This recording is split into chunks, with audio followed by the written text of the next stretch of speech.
and welcome to my podcast, Raw in Wonderland. I'm so happy you're here with me today.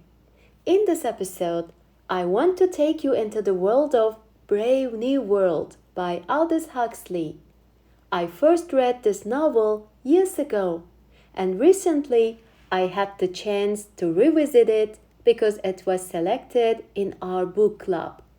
Rereading it after all these years gave me a completely different experience. It's truly special to meet a book again, as the person you are now. Thanks to the book club, I get to reread about 12 books each year.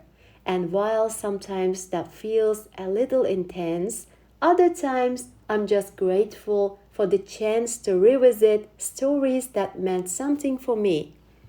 Let's start with the book's title, Brave New World.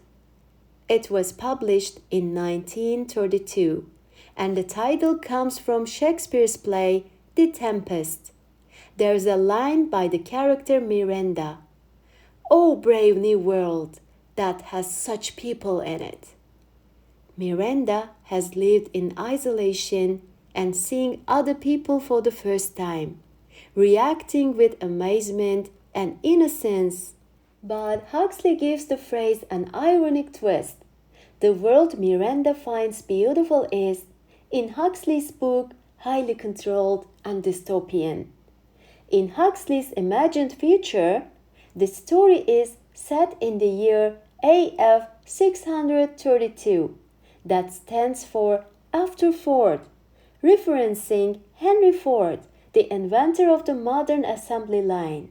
Their society measures time from the release of the first T-model Ford in 1908, which places the story in the year 2540.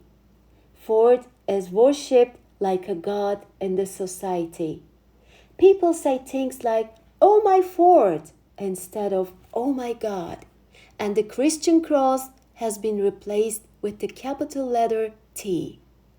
In the so-called brave or beautiful world, technology is highly advanced. People are young, beautiful, healthy, and free from disease. There is no war, no poverty. Everyone is happy, or rather, everyone must be happy. But their happiness is manufactured through a government-issued drug called Soma.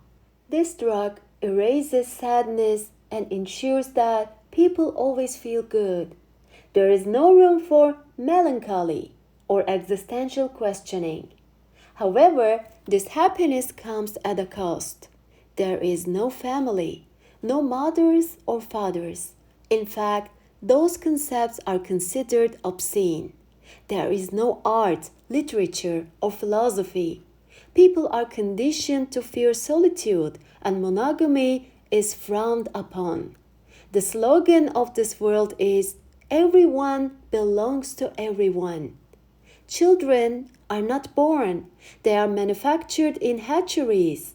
Embryos are cloned using the Bokanovsky process, creating multiple identical individuals from a single egg. These people are sorted into strict castes: alpha, beta, gamma, delta, and epsilon. Alphas are the intellectual elite. Betas are skilled workers.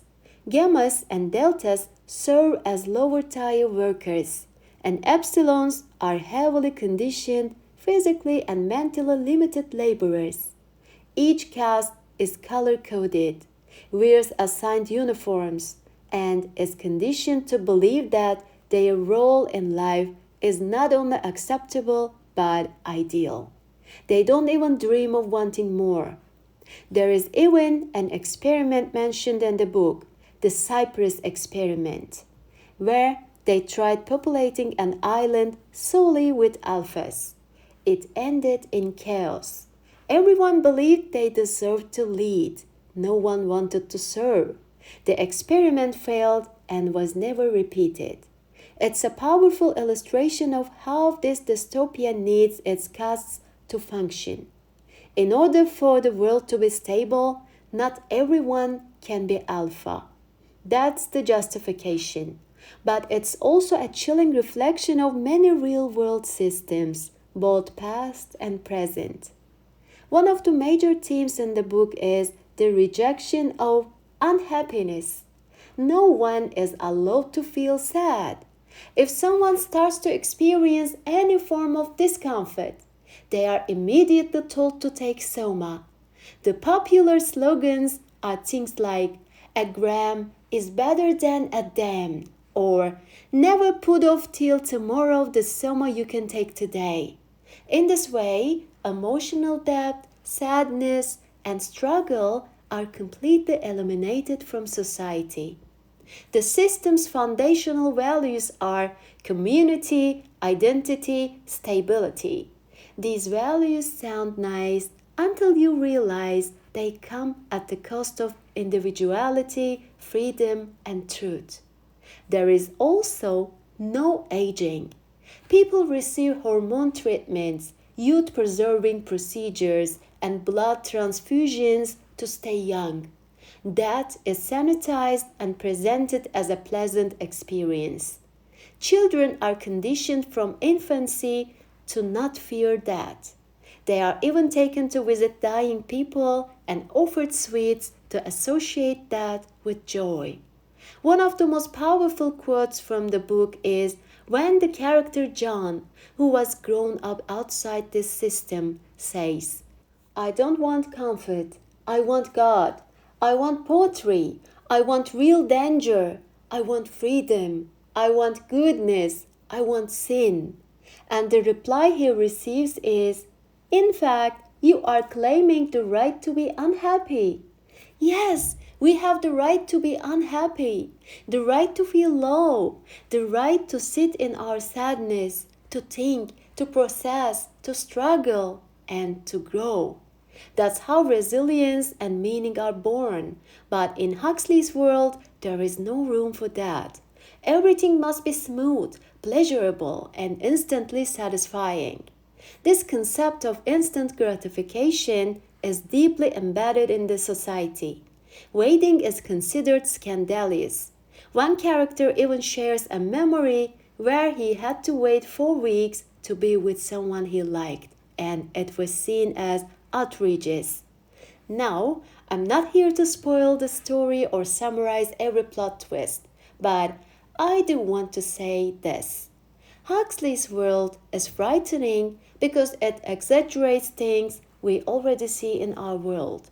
Our obsession with comfort, our fear of aging, our desire to always feel good, and our dependency on external solutions to internal problems.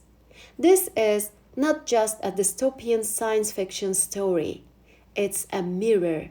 And in this mirror, we might see parts of ourselves, parts of our society. For me, the biggest takeaway from Brave New World is the importance of balance. Balance between solitude and togetherness, between joy and sorrow, between youth and aging, between consuming and creating, between fitting in and standing out. We don't have to live at extremes, and if we find ourselves too far in one direction, we can always return to center. So, if you ever feel like you are not fitting in with a system that expects constant productivity, instant happiness, and surface level connections, maybe you are not the problem.